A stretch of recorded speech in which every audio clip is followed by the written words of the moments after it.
Satu. Bismillah. Bismillahirrahmanirrahim. Assalamualaikum warahmatullahi wabarakatuh. Innal hamdalillah nahmaduhu wa nasta'inuhu.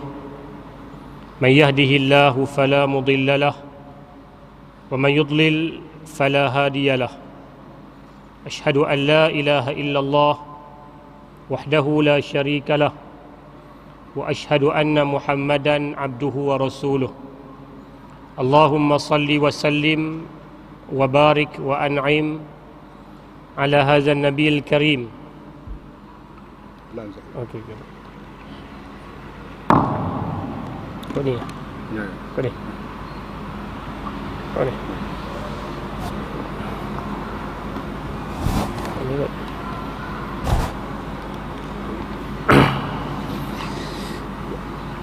Allahumma salli wa sallim wa barik wa an'im ala hadzal nabiyil karim sayyidil mursalin wa ala alihi wa sahbihi wa man ihtada bi ta'alimihi wastanna bi sunnatihi wa jahada jihadahu wa iqtada asarahu ila yaumiddin. Qala rabbi shrah li sadri wa yassir li amri wahlul 'uqdatan min lisani yafqahu qawli. La haula wa la quwwata illa billah Al-Aliyul Azim. Amma ba'd. Muslimin dan muslimat, hadirin dan hadirat, mudah-mudahan dirahmati Allah Subhanahu wa ta'ala. Alhamdulillah, sama-sama kita panjatkan rasa syukur kepada Allah Subhanahu wa ta'ala. Dengan limpah kurnia taufik hidayah, Allah beri kesempatan kepada kita lagi untuk bertemu pada malam yang penuh dengan barakah ini. Dan mudah-mudahan kita dilimpahkan dengan rahmat, keberkatan dan juga keampunan dari Allah Subhanahu wa ta'ala.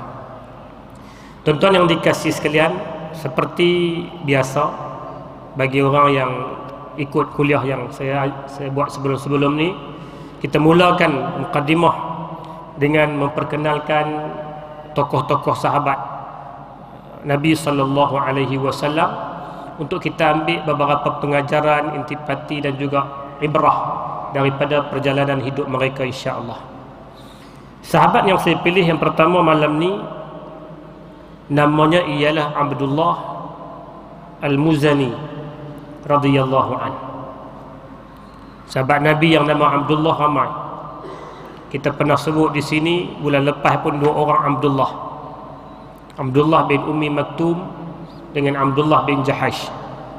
Kita pernah juga sebut tentang Abdullah bin Mas'ud, Abdullah bin Abbas, Abdullah bin Jabir bin Abdullah dan beberapa lama lagi Abdullah. Malam ni kita sebut seorang lagi namanya Abdullah Al-Muzani radhiyallahu ta'ala an, ataupun di kalangan sahabat lebih dikenali dengan Zulbijadain. Dan nanti kita tengok apa sebab nama dia dipanggil dengan gelaran Zulbijadain. Abdullah Al-Muzani datang dari satu kabilah yang kabilah itu dipanggil Muzainah. Satu suku kaum nama mereka Muzainah, dan mereka duduk di tempat yang dinamakan Warqan, iaitu kawasan di antara Madinah dan Mekah. Antara Madinah dan Mekah ada satu kawasan bukit yang dipanggil sebagai Warqan.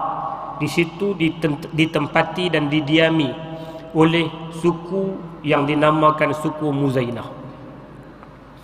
Di suku Muzainah inilah lahir seorang putera, seorang budak, yang kemudiannya budak ini diberi nama Abdul Uzza.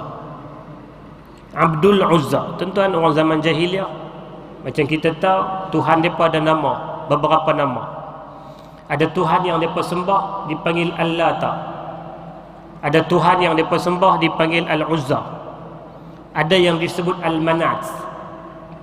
Maka bila mereka sembahan tu, mereka buh nama anak mereka ni hamba kepada Tuhan mereka. Abdul Uzza ni hamba kepada Uzza. Ada orang yang sembah matahari, dia buh nama anak dia Abdul Syams, hamba kepada matahari. Demikianlah kehidupan zaman jahiliah. Maka di tempat yang nama Warqan tadi, seorang budak dilahirkan, dan budak ni diberi nama Abdul Uzza Al-Muzani. Ibu dan ayah kepada Abdul Uzza ni, budak ni, seorang orang miskin, orang fakir yang tak ada apa, hidup dalam keadaan susah, dan dia diambil untuk dijaga oleh pak menakan dia, yang kebetulan pak menakan ni orang yang berharta tapi tak ada anak.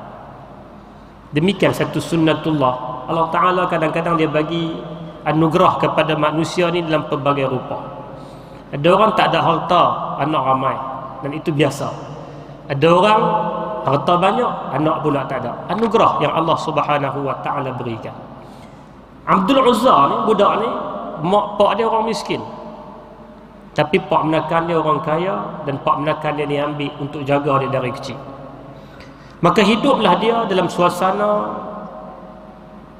jahiliah, suasana yang tak tahu apa.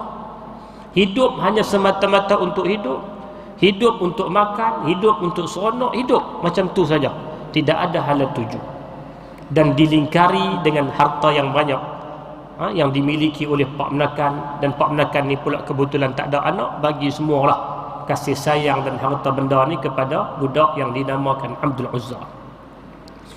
Kehidupan kabilah Muzainah ni jauh daripada dunia luar, dan dia pun tak ambil tahu pun tentang dunia luar. Ketika Nabi SAW dibangkitkan di Mekah, orang Mekah dah riuh dah cerita tentang Nabi dibangkitkan. Kabilah-kabilah yang duduk di sekitar Mekah pun dah mula dengar dah tentang kebangkitan Nabi. Bahkan orang yang duduk di Yathrib, di Madinah pun ada dah yang dengar tentang kebangkitan Nabi. Kabilah Muzainah ni tak ambil tahu. Bukan takat tak ambil tahu, mereka tak mau tahu. Mereka fikir mereka je, boleh makan, boleh minum, boleh seronok, boleh hidup, okey. Mereka tak peduli dengan dunia luar. Maka Abdul Uzza, budak ni pun dia hidup dalam suasana tak tahu apa. Sehinggalah Nabi SAW berhijrah ke Madinah.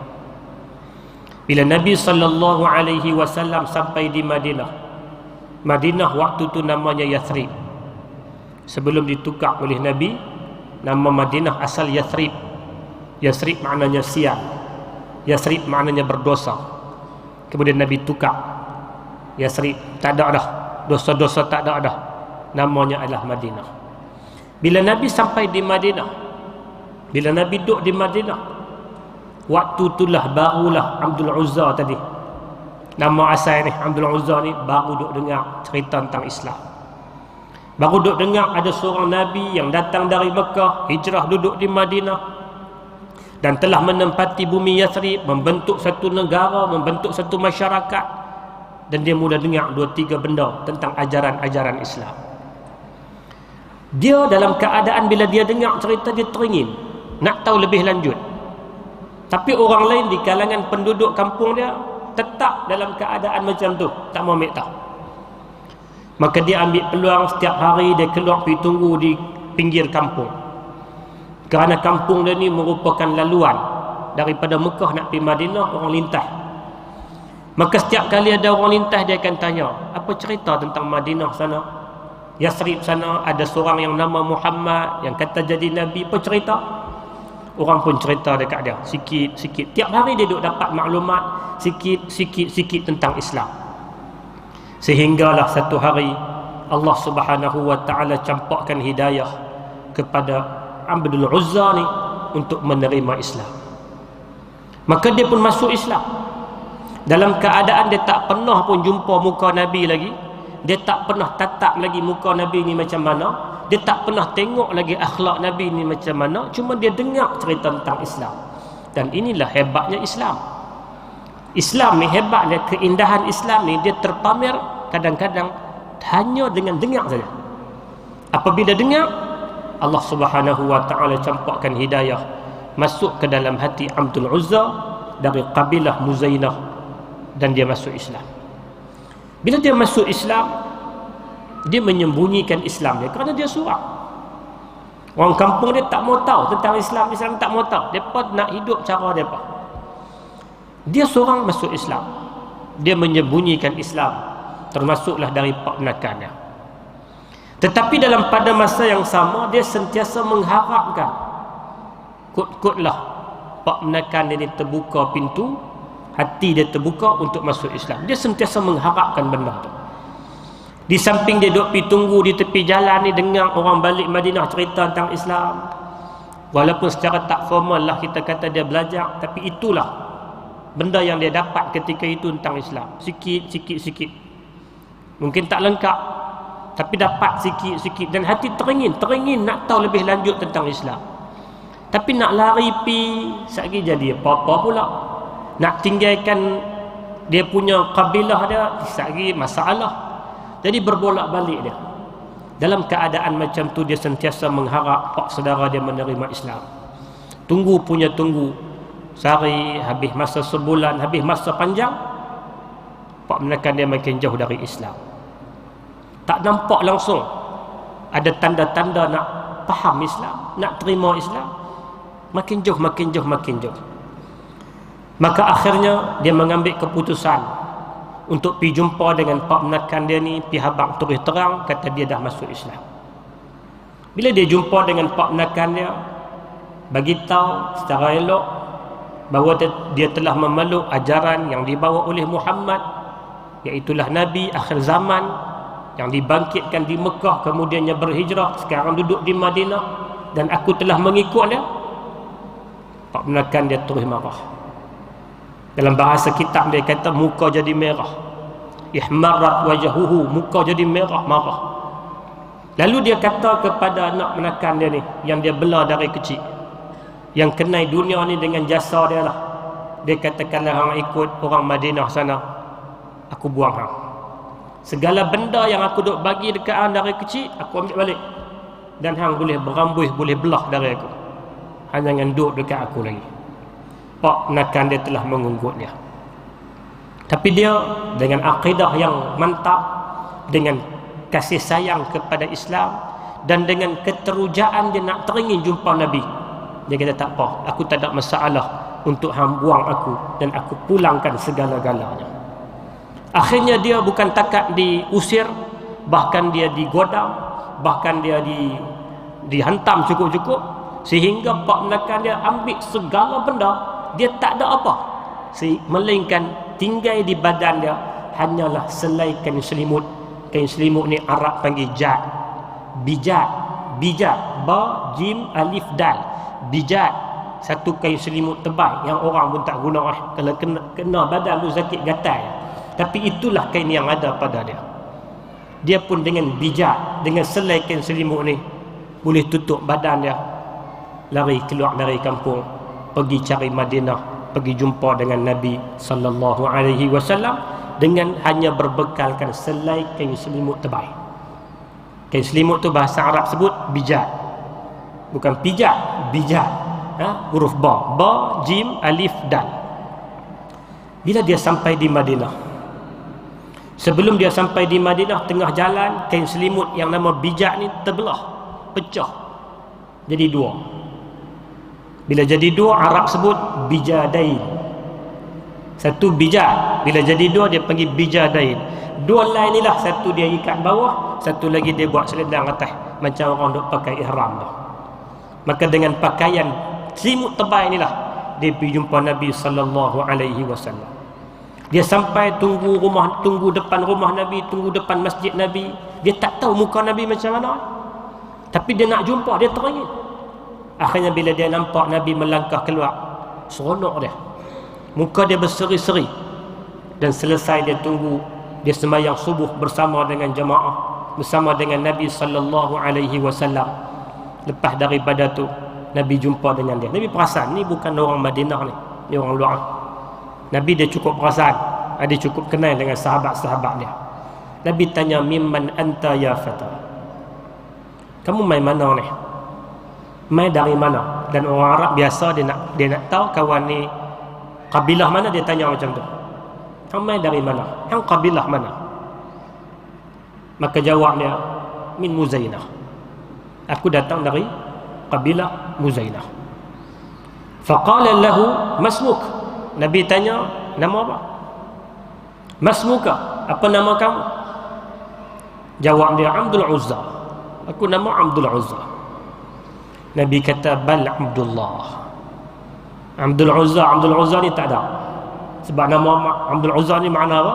Hamba kepada Uzza. Uzza tu bukan nama Allah. Uzza tu Tuhan yang disembah oleh golongan jahiliah. Maka tak ada nama Abdullah. Dan banyak dalam kes sahabat-sahabat ni yang bila nama mereka menyalahi akidah, maka Nabi akan tukar sama ada Abdullah, Abdul Rahman. Sebab tu dia main satu hadis yang Nabi kata nama yang paling baik Abdullah dan juga Abdul Rahman. Nabi tukar tu je. Nabi kata Abdullah, bukan Abdul Uzza. Dia pun kata tak apa, okey Abdullah. Sebab tu nama kita sebut awal tadi Abdullah Al-Muzani, dinisbahkan kepada kabilah Al-Muzani. Lalu dia pun bermula dari hari itulah menjadi orang Madinah dan sahabat setia kepada Nabi sallallahu alaihi wasallam. Dan para sahabat kemudian selepas mengetahui tentang kisah hijrah dia dari kampung dia hanya bertemankan selai selimut sampai tengah jalan selimut pecah dua, maka mereka panggil dia dengan gelaran Zul Bijadain, orang yang mempunyai dua kain selimut. Itu asal usul dia. Yang kita kadang-kadang bubuh nama, orang nama Muhammad dengan Ahmad ni nasiblah memang akan ada gelak lah. Saya baru jumpa seorang ni, nama dia Mak Singa. Mak Singa, kita pun tanya pasal apa, belah singa ke apa? Rupanya dulu pernah jual bekakas singa ni. Singa ni orang kampung sebut singa, dia panggil Mak Singa. Tu masalah juga kalau bibuh nama gelak-gelak yang tak apa nak sedap ni. Nabi sallallahu alaihi wasallam sahabat dia ada gelaran-gelaran yang Nabi beri bersempena dengan sekian-sekian, dan sahabat suka dengan gelaran yang Nabi beri. Maka tak salah kalau kita nak beri gelar kepada orang, tapi pastikan gelaran yang kita beri itu gelaran yang disukai dia, dan gelaran itu membawa doa-doa yang baik. Maka sahabat kenal Abdullah oleh kerana ramai sangat, dia pun sebut Abdullah Zulbijadain, Abdullah yang mempunyai dua kain selimut. Bermula dari hari itu Abdullah ini terus setia bersama dengan Nabi, dan dia menjadi orang yang rajin banyak beribadah. Sehingga dia digelar pula dengan gelaran Al-Awwah, orang yang rajin minta ampun, orang yang rajin bertaubat, orang yang rajin tadarruk kepada Allah Subhanahu wa taala. Dia banyak mengikuti siri-siri peperangan bersama dengan Nabi sallallahu alaihi wasallam. Sehinggalah pada tahun yang ke-9 pada bulan Rajab, bulan yang sedang kita berada ni, ketika para sahabat bertolak keluar dari Madinah pergi ke Tabuk. Dalam satu perang yang terakhir kepada Nabi, namanya Perang Tabuk. Perang yang disebut sebagai perang susah. Perang yang jarak perjalanannya sangat jauh, mencecah 778 batu. Perjalanan dari Madinah itu mengikut jalan sekarang, dan mungkin lebih jauh jalan dulu. Maka Zulbijadain ini dia jumpa dengan Nabi. Dia minta daripada Nabi untuk doakan dia, moga-moga dia dapat syahadah, dia dapat syahid dalam peperangan Tabuk. Dan Nabi bila sahabat minta, Nabi tak mengampakan, Nabi doa mudah-mudahan dia mendapat syahadah, kesyahidan dalam peperangan Tabuk. Maka bertolaklah para sahabat yang jumlah tentera paling besar dalam sejarah peperangan Nabi, 30,000. Perang Tabuk ni kalau tuan-tuan nak baca dengan lebih detail, tuan-tuan buka dalam Quran surah At-Taubah. Hampir separuh dari surah At-Taubah ataupun lebih menceritakan tentang peperangan Tabuk. Bermula dari sebelum, kemudian dan selepas cerita tentang peperangan Tabuk. Apa jadi sebelum perang Tabuk? Susahnya Nabi nak menghimpunkan para sahabat, susahnya Nabi nak menghimpunkan harta daripada infak-infak sahabat, susahnya nak keluar kerana musim yang panas, susahnya lagi ditambah dengan cabaran adanya kelompok-kelompok munafik yang tak mau keluar. Dan cerita lepas daripada perang Tabuk, bagaimana Allah Ta'ala berikan keampunan dan taubat kepada sahabat-sahabat yang sebahagiannya tak keluar perang tanpa sebab, seperti Ka'ab bin Malik radhiyallahu an dan beberapa sahabat lain. Jadi kalau nak baca lebih detail perang Tabuk, tadabburlah surah At-Taubah. Di sana ada intipati pengajaran yang sangat banyak berkenaan dengan perang Tabuk. Abdullah Zulbijadain, dia minta kepada Nabi sallallahu alaihi wasallam untuk doakan dia supaya dia dapat kesyahidan dalam peperangan Tabuk. Nabi sallallahu alaihi wasallam sebut kepada dia, Nabi kata, "Iza kharajta ghaziyan fi sabilillah famaritta famutta fa anta syahid." Kalau kamu keluar berperang di jalan Allah tapi tak sempat perang, kamu sakit dan kamu mati, kamu akan dapat pahala syahid. Demikianlah kalau kamu keluar, kamu tak sempat pun nak berperang, tetapi ada benda-benda yang menyebabkan kamu mati dalam perjalanan, maka kamu akan mendapat pahala syahid. Dan benda ni terjadi kepada Abdullah Al-Muzani. Tak sempat sampai ke Tabuk, dia ditimpa demam, dan akhirnya demam itu membawa kepada kematian dia. Tak ada sampai lagi, Tabuk jauh, perjalanan makan masa panjang. Nabi kena berhenti banyak tempat. Dalam satu perhentian, Allah Subhanahu wa ta'ala takdirkan Abdullah Al-Muzani dijemput dan dia wafat ketika itu. Dan wafatnya dalam sebahagian riwayat sebut menjelang malam. Dan malam tu juga Nabi SAW kebumikan dia. Dan lebih hebat, Nabi panggil ketika nak kebumikan Abdullah Zulbijadain ni, Nabi panggil sahabat paling kanan, iaitulah Abu Bakar dan Umar, untuk menguruskan jenazahnya. Ini satu keistimewaan yang Nabi beri. Sebab Abu Bakar Umar ni sahabat kanan Nabi, yang diakui kebaikan mereka, yang dijamin syurga kepada mereka. Nabi panggil dia, uruskan ni. Dan yang tolong turun ke liang lahat untuk mengebumikan Abdullah Zulbijadain adalah Abu Bakar dan juga Umar. Bila selesai Nabi kebumikan Abdullah Zulbijadain, Nabi berdiri dan Nabi baca satu doa. Nabi kata, "Allahumma inni amsaitu inni radin anhu fardi anhu." Ya Allah, pada petang ini, pada malam ini aku menyaksikan bahawa aku meredai Abdullah Zulbijadain, maka ya Allah, redailah dia. Nabi minta doa khusus untuk dia. Abdullah bin Mas'ud bila dengar saja Nabi kata tu, dia kata, "Laitani kunta sahiba hazihil hufrah." Alangkah baiknya kalau orang yang duduk dalam liang lahat tadi adalah aku. Kerana apa? Kerana didoakan direct oleh Nabi sallallahu alaihi wasallam. Demikian keuntungan generasi hebat, generasi sahabat ridwanullah taala alaihim ajma'in, yang mereka meninggalkan jasa sangat besar kepada kita, iaitulah jasa Islam. Mereka tidak meninggalkan harta. Abdullah Zulbijadain, dia datang Islam hanya dengan 2 selai kain selimut yang pecah 2. Ketika dia meninggal, dia tidak meninggalkan apa-apa warisan harta, tetapi yang ditinggalkan adalah jasa membawa dan mengembang Islam kepada kita. Ini kisah yang pertama berkaitan dengan sahabat yang namanya Abdullah Al-Muzani. Sahabat yang kedua secara ringkas, nama asalnya adalah Al-Husain. Al-Husain bin Salam. Kemudian Nabi tukar menjadi Abdullah bin Salam. Tadi pun nama lain. Tadi nama Abdul Uzza, Nabi tukar jadi Abdullah. Yang ni pun nama dia asal Al-Husain. Husain, ha, sad, ya, nun.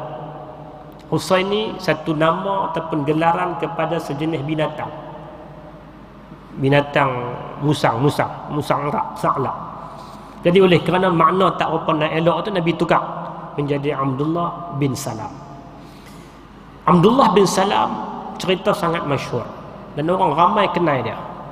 Mungkin kita pun pernah lintas cerita ni, kita pernah dengar-dengar, cuma kita tak perasan. Abdullah bin Salam tokoh Yahudi di Madinah Al-Munawwarah, di Yathrib. Dia bukan Yahudi biasa. Dia adalah alim di kalangan ulama Yahudi. Dia orang yang baca kitab dan orang yang ajak kepada orang lain kitab dah. Setiap kali dia membaca At-Taurah, kitab Taurah, bila sampai ayat-ayat yang menceritakan tentang Nabi akhir zaman, dia akan berhenti. Dia akan berhenti, dia akan tadabbur, dia akan perhati tanda-tanda yang disebut dalam ayat-ayat Taurat. Sehingga di antara tanda yang disebut adalah Nabi akhir zaman ini akan menempati bumi Yathrib. Maka ketika itu hati dia berbunga-bunga, seronok dia. Dan dia sentiasa berdoa, mudah-mudahan Allah Ta'ala panjangkan usia untuk dia sempat berjumpa dengan Nabi akhir zaman yang akan menempati bumi Yathrib. Dan Allah Subhanahu wa Ta'ala memakbulkan permintaan dia. Allah beri dia usia yang cukup, yang panjang untuk dia sempat bertemu dengan Nabi sallallahu alaihi wasallam. Pada hari Nabi sallallahu alaihi wasallam sampai di Quba dalam peristiwa hijrah sekitar tanggal 8 Rabiul Awal, sebahagian riwayat menyatakan lebih sikit, tapi dalam bulan Rabiul Awal, bila Nabi sampai di Quba, orang pakat sambut. Abdullah bin Salam ni di antara orang yang dengar dah sampai dah Muhammad, dia pun bergegas lari dari kebun dia, bergegas lari keluar dari kebun dia, kebun kurma dia, semata-mata nak pergi tengok betul tak seperti mana yang Taurat duk cerita tentang sifat Nabi akhir zaman ni sekian. Bila dia sampai, dia kata di antara ungkapan pertama yang aku dengar dari mulut Nabi sallallahu alaihi wasallam bersabda, ayyuhan nas afshu salam wa at'imut ta'am wa sallu bil laili wan nasu niyam tadkhulul jannata bisalam. Wahai manusia, berilah salam, sebarlah salam. Dalam arti kata sebarkan salam macam kita ucap tu, dan juga sebarkan nilai keselamatan dalam hidup ni. Jamulah orang makan, wa at'imut ta'am wa sallu bil lail, bangunlah malam dan sembahyang pada waktu malam, wan nasu niyam, ketika orang tidur. Tadkhulul jannata bisalam, kamu boleh masuk syurga dengan selamat. Ini di antara intipati ucapan sulung Nabi. Ada lagi ucapan lain, tapi dia kata hak ni yang aku dengar awal. Dan bila aku dengar yang ni, aku terus yakin inilah Nabi yang dimaksudkan dalam kitab Taurat. Kenapa? Kerana ucapan-ucapan Nabi tadi membawa umat kepada kepentingan ummah, bukan untuk kepentingan Nabi. Bukan Nabi ajak untuk mula-mula ni hari pertama aku main di Quba ni, yang perkenalah bagi sikit layanan ke, paling kurang rumah, tapi itu bukan menjadi agenda Nabi. Nabi bercakap untuk kepentingan ummah. Dan kata Abdullah bin Salam, fa'aiqantu, aku mula yakin. Dan bila aku tengok muka dia, aku tahu ini bukan muka penipu. Maka dia pun jumpa dengan Nabi sallallahu alaihi wasallam.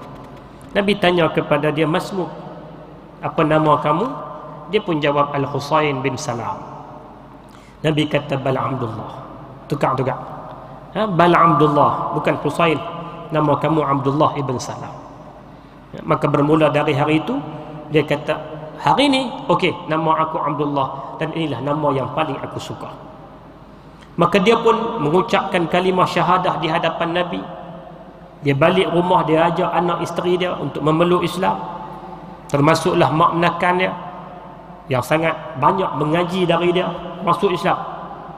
Dan dia beritahu kepada Nabi sallallahu alaihi wasallam, ya Rasulullah, innal yahuda qaumu buhtanin wa batil wa inni uhibbu an tad'uwa wujuhahum ilaik. Ya Rasulullah, kaum aku Yahudi, mereka kaum yang sangat berbelit-belit cakap dia, mereka sangat penipu, dan aku nak buktikan penipuan mereka ini. Kan Nabi sallallahu alaihi wasallam panggil beberapa orang Yahudi. Cerita ni sangat masyhur. Dan Nabi suruh Abdullah bin Salam duduk di satu tempat. Nabi tanya kepada orang-orang Yahudi ni, ma manzilatul Husain bin Salam fiikum? Apa pandangan kalian tentang Husain bin Salam? Apa pandangan hampa tentang ni? Dia jawab, sayyiduna wa banu sayyidina wa habruna wa alimuna wa banu habrina wa alimina. Dia ketua kami, dan dia anak kepada ketua kami, dia tokoh kami, dan dia orang alim di kalangan kami. dan dia juga anak kepada tokoh dan orang alim di kalangan kami. Nabi sambung, Nabi tanya, afara'aitum in aslama afatuslimun? Apa pandangan kalian kalau orang yang hampa sebut tadi ni dia masuk Islam, adakah hampa akan masuk Islam? Dia berjawab, hasya lillah, ma kana al-yuslim, a'adhahu Allah min an yuslim. Allah Ta'ala lindungi kami, dia tak akan masuk Islam. Kami berlindunglah, mudah-mudahan dia tak masuk Islam. Nabi pun panggil Abdullah bin Salam keluar dan beritahu kepada mereka. Abdullah bin Salam kata, ya ma'syaral yahud, ittaqullaha waqbalu ma ja'akum bihi Muhammad, fawallahi innakum lata'lamuna annahu la rasulullah wa tajidunahu maktuban indakum fit taurati bismihi wa sifatih, wa inni ashhadu annahu rasulullah wa uminu bih wa usaddiquhu wa a'rifuhu. Wahai Yahudi, wahai kaum Yahudi, bertakwalah kepada Allah, terimalah apa yang dibawa oleh Muhammad. Demi Allah, kamu semua tahu dia adalah Rasulullah. Kamu mendapati sifat-sifat Rasul dalam kitab yang kamu baca dalam Taurat. Kamu kenal namanya, kamu kenal sifat-sifatnya. Dan hari ini aku saksikan bahawa aku dah beriman dengan Muhammad Rasulullah. Aku membenarkannya dan aku mengenalinya seperti mana yang aku baca dalam kitab. Hari ini aku masuk Islam. Terus orang-orang Yahudi kata, kazabta, hang pembohong.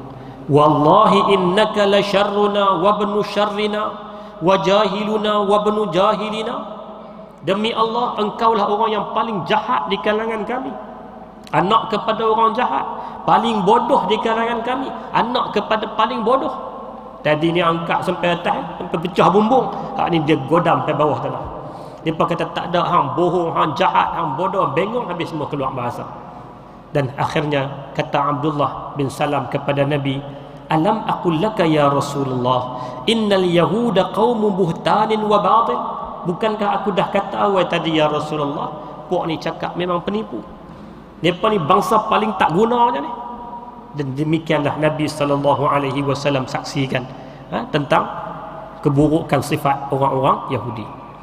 Bermula dari hari itu, Abdullah bin Salam menjadi pendamping setia kepada Nabi. Dan dia menghabiskan banyak usianya dengan mempelajari Al-Quran. Dia orang hebat, orang alim. Taurah ni dalam kepala. Apatah lagi nak apa Al-Quran, bukan benda susah bagi dia. Benda mudah. Maka dia terus menjadi orang yang dekat dengan Quran, sehingga dia mendapat satu pengkhabaran gembira dari Nabi SAW bahawa dia akan masuk syurga. Kisah ini diriwayatkan oleh generasi tabi'in. Seorang tabi'in satu hari dia duduk dalam majlis ngaji di Masjid Nabi. Kemudian orang ramai sebut, man sarrahu an yanzura ila rajulin min ahli jannah falyanzur ila hadha. Siapa yang nak tengok muka penghuni syurga, ahli syurga, apa tengok muka dia tu.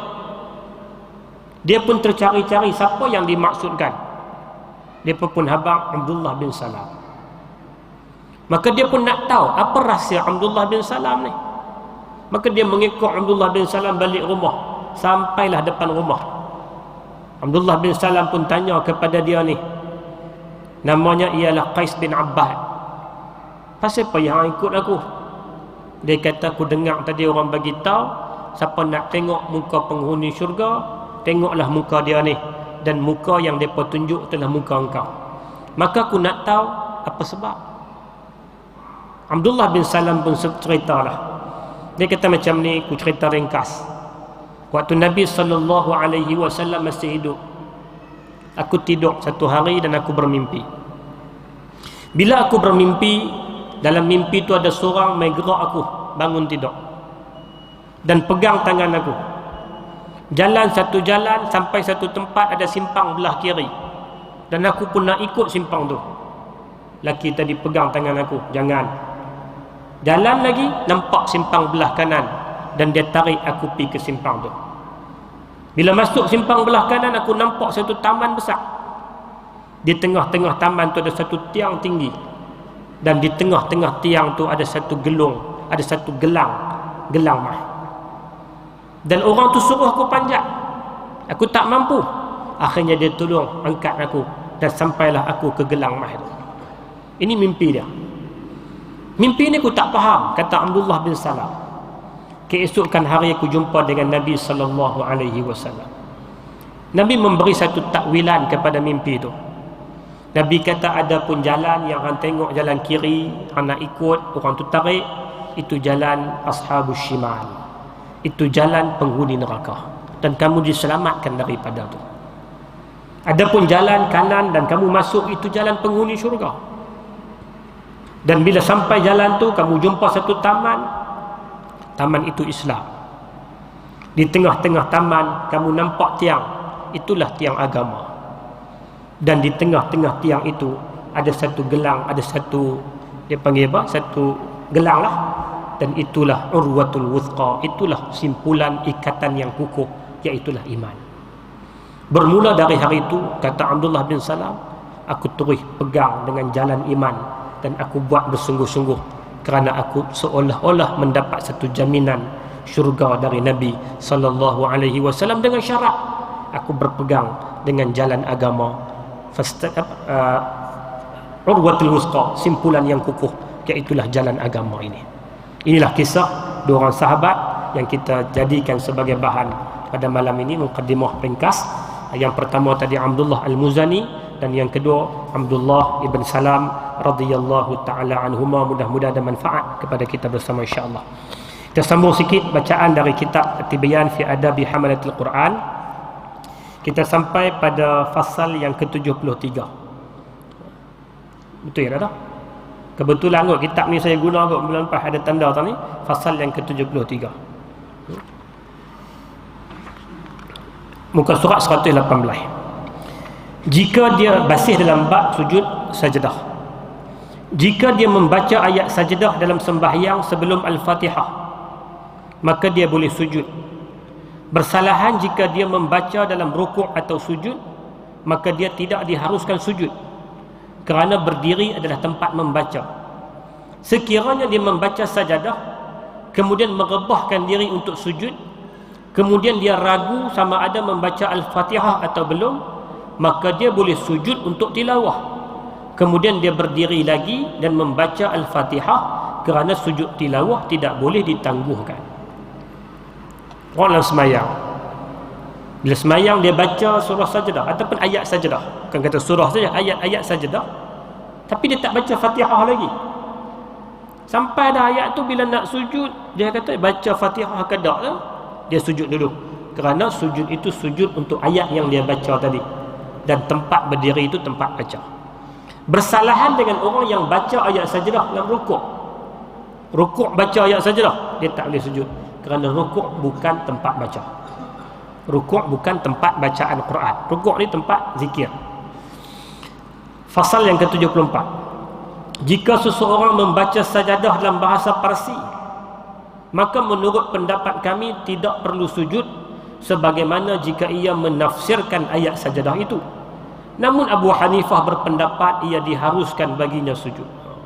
Baca ayat sajadah dalam bahasa lain, ayat sajadah tapi terjemahan, dia bagi contoh bahasa Parsi, kerana dalam pendapat satu qaul Abu Hanifah, dia kata kena. Atau Abu Hanifah ni ada beberapa qaul-qaul dia yang itu qaul dia dan itu pendapat dia, tapi menyalahi pendapat jumhur. Mungkin dalam suasana zaman tu dan sebagainya menyalahi pendapat jumhur. Dia kata baca dalam keadaan bahasa Parsi pun kena sujud, tapi jumhur ulama menyatakan tidak, kerana Quran hendaklah dibaca dalam bahasa Arab. Sebab tu Quran ni tuan-tuan, ada baru ni dia bawa keluar Quran versi Rumi, ejaan Rumi. Quran ni dia tak boleh eja dalam bahasa lain, dia bunyi tak betul. Sebab tu ada fatwa ataupun ada keputusan yang dia buat, tak boleh Quran ni kita tulis dengan ejaan-ejaan lain. Dia kena tulis dengan tulisan Arab. Sebab apa? Ejaan ni tak akan tepat bunyi dia. Bunyi dia tak akan tepat. Huruf dad, huruf za, ini huruf-huruf Arab yang bahasa lain tak jumpa. Tulislah macam mana pun, sebutan dia tetap tidak tepat, melainkan kena berpegang kepada sebutan asal, iaitulah kalimah Arab. Fasal yang ke-75. Jika orang yang mendengar ayat sajadah itu sujud bersama pembaca, dia tidak terikat dengannya dan tidak berniat mengikutnya, dan dia boleh bangkit dari sujud sebelumnya. Ini bagi kes yang bukan semayang. Kita duduk di luar semayang, kita dengar orang baca ayat Quran, ayat sajadah. Orang yang dengar kena sujud tak? Kita kata kena sujud ataupun sunat sujud. Tapi bukan kita mengikut dia secara berjamaah.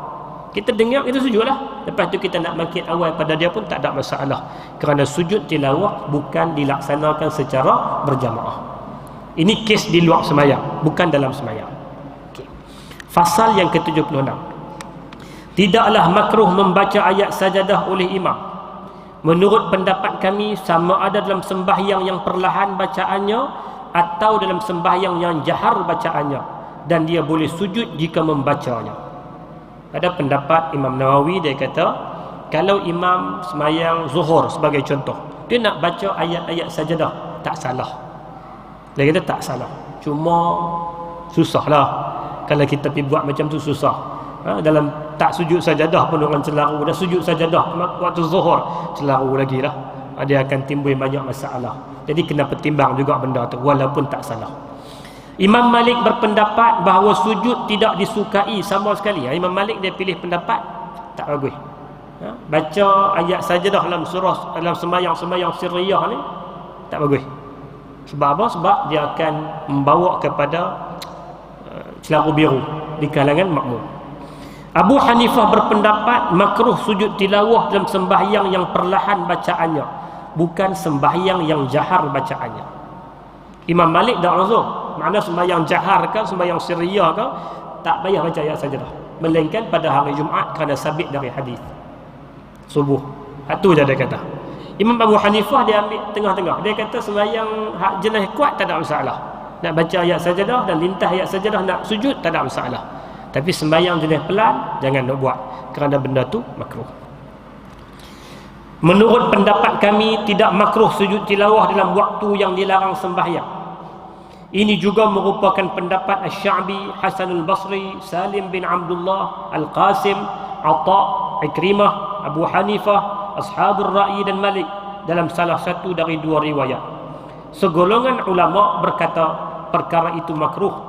Di antara mereka adalah Abdullah bin Umar, Sa'id ibn al-Musayyib dan juga Malik, dalam riwayat lain Ishaq bin Rahawai dan juga Abu Thawr.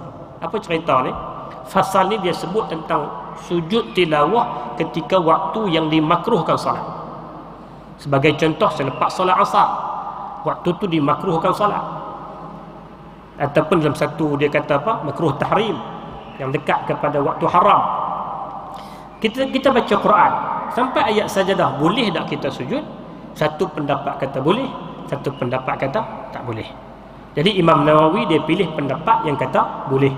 Kerana apa? Kerana dia bersangkutan dengan bacaan. Kita baca Quran lintah, maka sujud. Dia tidak berkaitan dengan sembahyang pada waktu yang dilarang. Fasal ke-78. Rukuk tidak boleh mengambil tempat sujud tilawah dalam keadaan ikhtiar. Ini adalah mazhab kami dan mazhab jumhur ulama salaf dan khalaf. Abu Hanifah rahimahullah berpendapat rukuk boleh mengambil tempatnya. Dalil yang dipakai oleh jumhur adalah mengkiaskannya dengan sujud dalam sembahyang. Manakala bagi orang yang tidak mampu sujud, maka dia memberi isyarat untuk sujud tilawah, sebagaimana dia memberi isyarat untuk sujud dalam sembahyang. Orang dia tak mau sujud, cerita tak mau sujud, dia nak rukuk. Untuk ganti tempat sujud ni rukuk ya, boleh tak? Mazhab Asy-Syafi'i dan jumhur ulama kata tak boleh. Kerana ayat yang diperintahkan tu sujud, bukan rukuk. Sekiranya dia tak boleh nak sujud, maka dia kata dalam mana yang boleh lah. Macam dia sembahyang. Orang yang sembahyang, dia tak boleh nak sujud, sakit pinggang, ada masalah lah, dia sujud takat mana hak boleh. Ada pula orang main fatwa kena sujud atas ni buat kerusi. Dia yang buat fatwa ni dia menegang kerusi tu lah. Kerusi dia buat tempat sujud. Dia kata sujud kena belaga lantai. Tak. Sujud ni makna takat mana yang boleh. Memang asalnya sujud kena belaga tanah, tapi kiranya tak boleh. Dia sakit pinggang, dia ada masalah kesihatan dan sebagainya, ataupun dia semayang pada tempat yang dia ada, dia hanya boleh duduk depan dinding dan sebagainya, maka sujud takat mana yang boleh. Demikian dalam kes sujud tilawah, sekiranya tak boleh sujud dengan cara yang sempurna, maka sujud setakat mana boleh, tak perlu digantikan dengan qadar rukuk. Oh, dia kata rukuk pun jadi dah. Ini pendapat Abu Hanifah dan jumhur ulama menolak pendapat tersebut. Fasal yang ke-79 tentang sifat sujud. Ingatlah bahawa orang yang melakukan sujud tilawah mempunyai dua keadaan. Yang pertama di luar solat dan yang kedua dalam solat. Sujud tilawah ni dia dua kes. Satu ketika kita semayang, yang kedua ketika luar semayang. Maka kaedahnya agak sikit berbeza. Manakala keadaan pertama, maka jika dia ingin sujud, dia niatkan sujud tilawah dan melakukan takbiratul ihram dan mengangkat kedua tangan sejajar dengan kedua bahunya sebagaimana dia melakukan takbiratul ihram untuk salat. Kemudian dia takbir lagi untuk sujud tilawah tanpa mengangkat tangan. Takbir yang kedua ini mustahab, bukan syarat, seperti takbir sujud untuk salat. Sementara takbir yang pertama, iaitu takbiratul ihram, maka ada 3 pendapat dari ashab kita. Orang baca Quran, baca Quran sampai ayat wasjud waqtari. Ayat tu suruh sujud.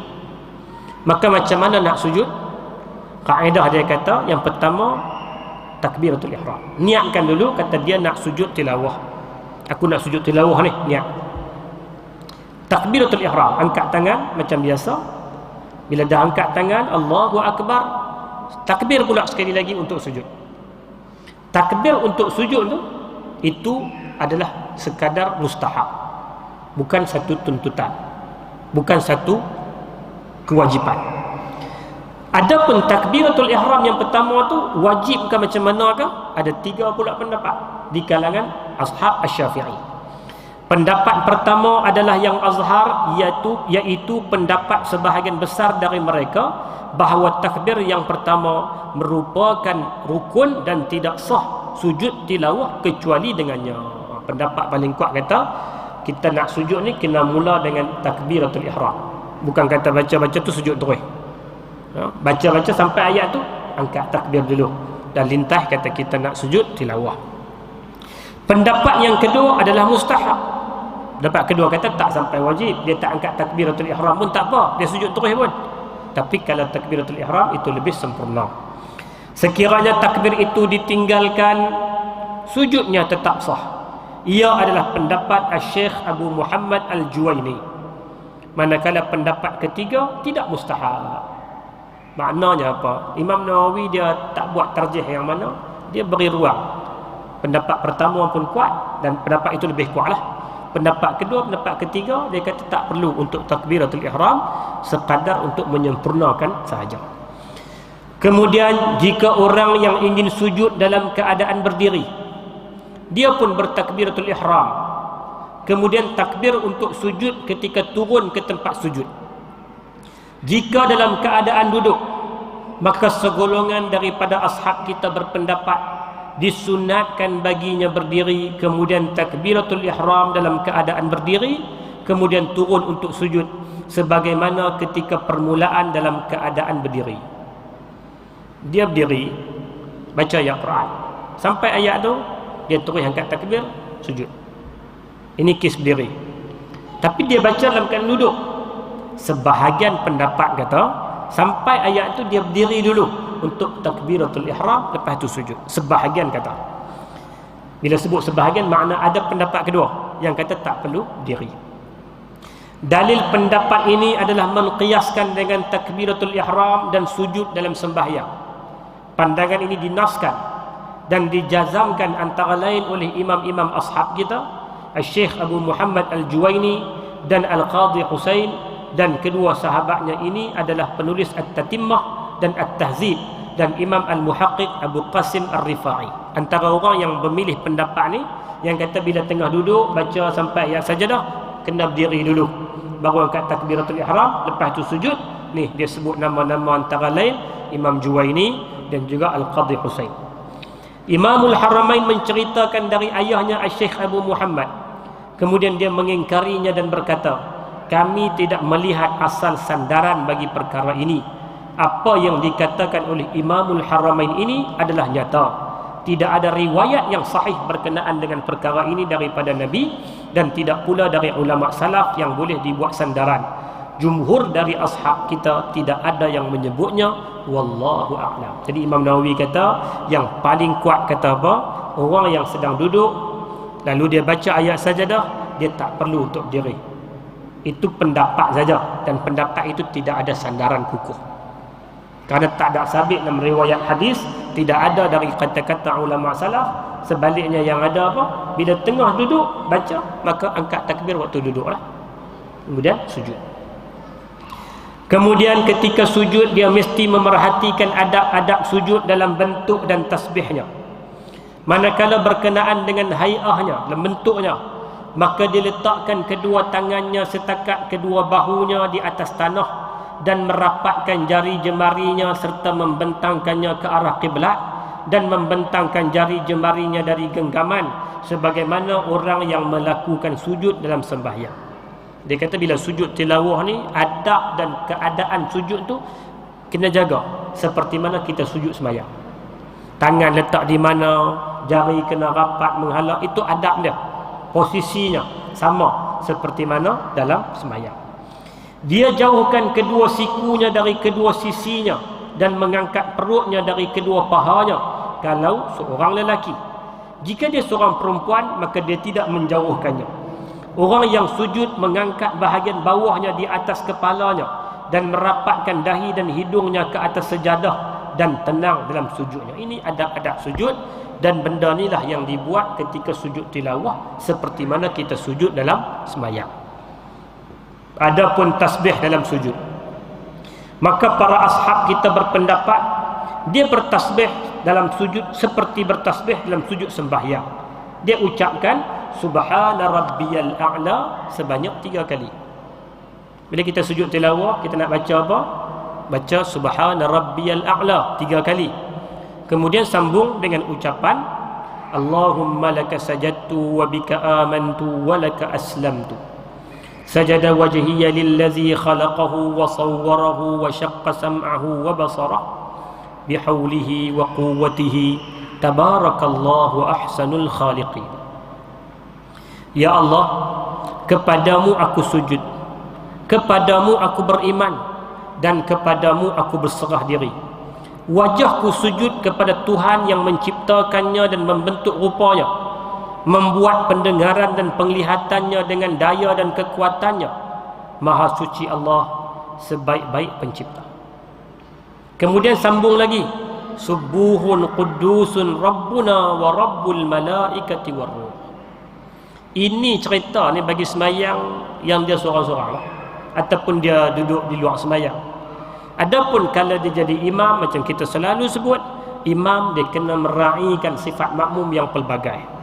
Dia tak boleh duk pergi bubuh semua. Doa-doa dia baca nak bubuh semua tak boleh. Pilihlah mana yang bersesuaian dengan kadar yang ringkas.